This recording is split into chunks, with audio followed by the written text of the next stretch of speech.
सभी साथियों को मेरा नमस्कार है। आपका स्वागत है सब कुछ जानना यूट्यूब चैनल पर। साथियों, हमारी इस वीडियो को शेयर और सब्सक्राइब बेल आइकन दबा कर जरूर रखें, कमेंट्स करना। साथियों, होता क्या है कि आपका एक छोटा सा मोटिवेशन, मतलब एक ही सब्सक्राइब हमारा मोटिवेशन बढ़ाता है और कम से कम 20,000 सब्सक्राइब करने हैं। तो आपसे विनती है।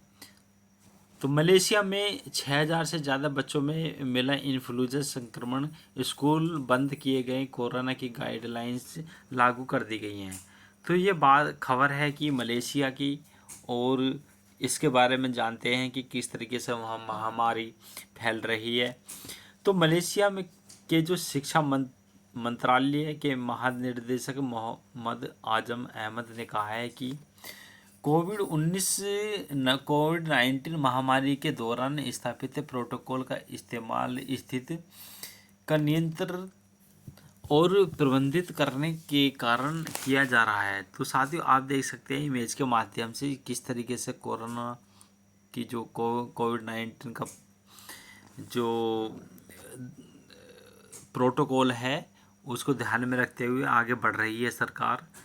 तो कुआलालंपुर मलेशिया में तेज़ी से फैलते इन्फ्लुएंजा संक्रमण से सरकार की चिंता बढ़ा दी गई है। तो खासतौर से बच्चे संक्रमण का शिकार हो रहे हैं। तो मलेशिया के शिक्षा मंत्रालय की ओर से बताया गया है कि अब देश भर में 6,000 से ज़्यादा छात्रों में इन्फ्लुएंजा का संक्रमण की पुष्टि हो चुकी है। तो संक्रमण का प्रसार रोकना और बच्चों की सुरक्षा का ख्याल करते हुए स्कूल बंद कर दिए गए हैं। तो खास तौर से ज़्यादा प्रभावित इलाकों में सख्ती से स्कूलों को बंद किया गया है। तो सरकार ने लोगों से साफ सफाई रखने और एहतियात बरतने के लिए कहा गया है।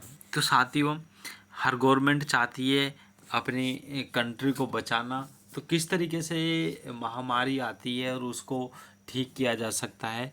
तो इसमें होता क्या है कि जो पॉपुलेशन है, पॉपुलेशन के अकॉर्डिंग जो वहाँ की जनता है, जनता को भी अपने दिनचर्या का ध्यान रखते हुए अपनी साफ सफाई का, तो उसी तरीके से जो गवर्नमेंट कह रही है कि मलेशिया के शिक्षा मंत्रालय के महानिदेशक मोहम्मद आजम हैं अहमद ने सोमवार को अपने बयान में कहा है कि इन्फ्लुएंजा संक्रमण के फैलने का तरीका कोरोना वायरस से मिलता जुलता है और हमें संक्रामक बीमारियों से निपटने का अनुभव है।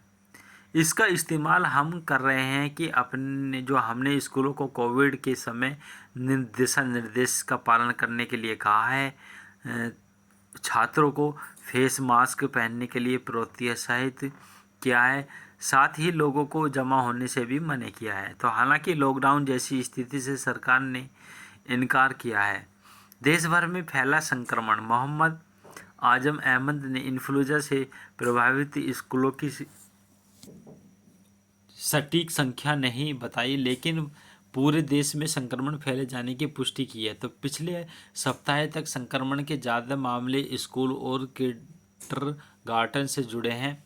तो इनमें जो सेलांगोर सबसे ज़्यादा प्रभावित क्षेत्र है।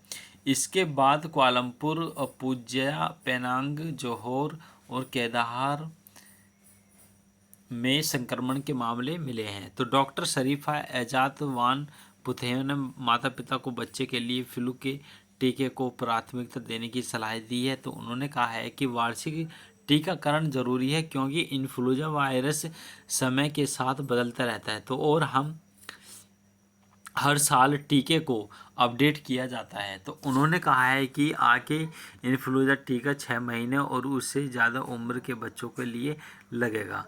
तो स्थिति फिलहाल नियंत्रण में क्या है। स्वास्थ्य मंत्री डॉक्टर जुल्फिर अहमद ने कहा है कि स्वास्थ्य मंत्रालय संक्रमण को रोकने के लिए आगे उपायों को शिक्षा मंत्रालय के साथ चर्चा कर रहे हैं। तो उन्होंने लोगों को आश्वासन दिया है कि मामले में वृद्धि कड़ी नज़र रखी जाएगी और स्थिति नियंत्रण में है। उन्होंने कहा है कि मामले तेज़ी से बढ़ने के चलते कुछ कदम उठाए गए हैं, लेकिन इसमें घबराने की कोई बात नहीं है। तो साथियों, इस तरीके से जो अपडेट थी, और हम ये छोटी छोटी अपडेट लेके आते हैं। तो साथियों, इसमें क्या है कि हम बड़ी बड़ी वीडियो भी क्रिएट करेंगे। तो जिस तरीके से हालात चल रहे हैं और जो छोटी अपडेट आती हैं, तो उसी के अकॉर्डिंग हम भी आपके लिए लाते रहते हैं।